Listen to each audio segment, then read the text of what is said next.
question for you regarding dealing with unconscious people and whether you yourself, maybe more so earlier in your life, whether you have felt lonely or isolated or frustrated in dealing with unconscious people, and what your approach was to that at different stages of your life.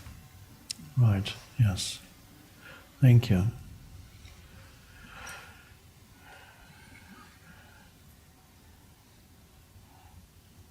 Well, that perhaps is the main challenge for everybody, because it is people mostly to who we get challenged by.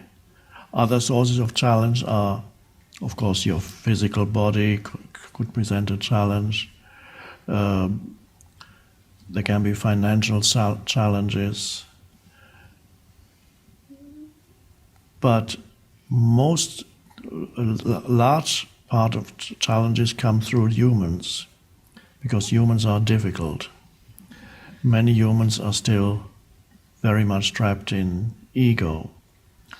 First part of your question, I was relatively isolated for many years of my life when, after the shift in consciousness, I carried on with my normal life. It had a certain momentum. I was still in the academic world. And then 3-4 years later, I had to go out of that, leave it behind completely. And then many years happened when I was not related to the world, to any of the usual channels. I had no particular job, no relationships, no close relationships. And I spent many days, weeks, months not seeing that many people. And gradually people would come to me for advice. That happened gradually, it slowly grew through word of mouth. And then I had that kind of relationship with humans. But throughout, there's always challenges.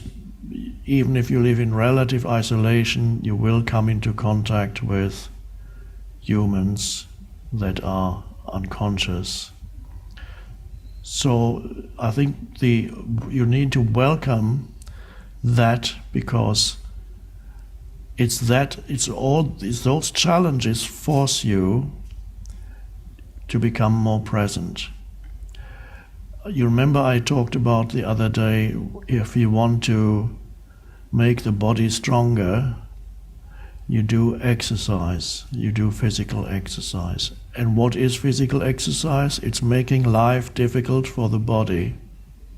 That's a new way of looking at it, but if you look at it close, you'll see it is true, because the body suddenly has to make an enormous effort. You're forcing the body, you're giving the body challenges that were not there before. Lift a heavy weight, run a mile, or whatever it is you're doing. And so then through being challenged beyond its comfort zone, the body gets stronger. And in the case of spiritual growth, we need all those unconscious humans to challenge us. Otherwise, the presence would not intensify and arise. So the first thing we need to do, and I learned that also, to regard these unconscious humans as blessings. So rather than believing you shouldn't be here making my life difficult, regard the unconscious human as something, a necessary part of being here on this planet at this time. And so you can welcome them when they make life difficult for you. The important thing is, though, that humans, the unconscious humans, do not pull you into unconsciousness yourself. That is the challenge, the biggest challenge. And what I mentioned in the previous session also applies here.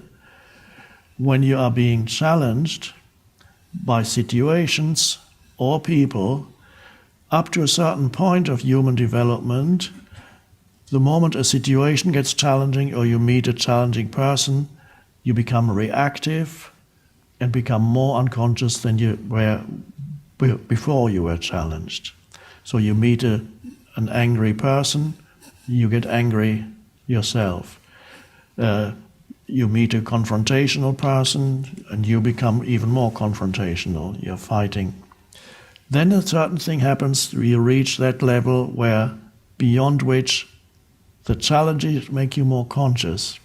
I think most of the people here will have reached the level where you may occasionally be pulled back, yes, but may have reached the level where from now on, when challenges come into your life through situations or people, you become more present rather than be pulled into unconscious reaction. And that's your spiritual practice, that can be your main spiritual practice. So if you realize relationships are your spiritual practice, whether they are short relationships or at work or family relationships, if you can shift the way you look at relationships and then regard relationships as spiritual practice, it's much easier to deal with unconscious humans. And then the challenge is to stay present while they are being unconscious with you. I learned that early on when, after my shift in consciousness, my father's second wife was quite unconscious, and then not only unconscious, she developed a mental illness, but the mental illness was already hidden in the unconsciousness. The mental illness she developed was acute paranoia, and she was in a mental home for a while, then came back home. Whenever I visited them, once or twice, as I mentioned before, I stayed in hotels, but many times I went there, stayed with them, and I realized the moment I saw her, I would become intensely present. I would just go,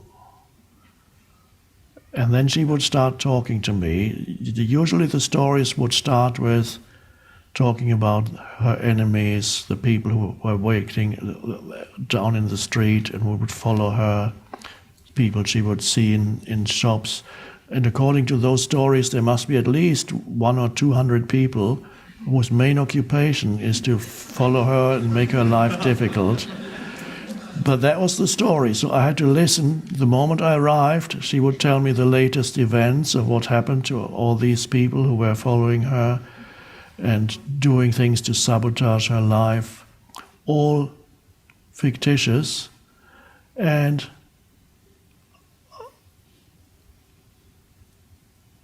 immediately I went into very intense presence. And by the second day, the stories would subside a little bit. And by the third day, she wouldn't talk that much. And once or twice, it happened that I was not acutely present when she was talking, and immediately the old stories would come back up. She would even look at me suspiciously and say, why are you really here? What do you want from me? So I noticed there was my consciousness had an effect on her state of consciousness. So that was particularly noticeable in that case. And she became more sane while I was there. And the moment I left, she went back into a complete unconsciousness.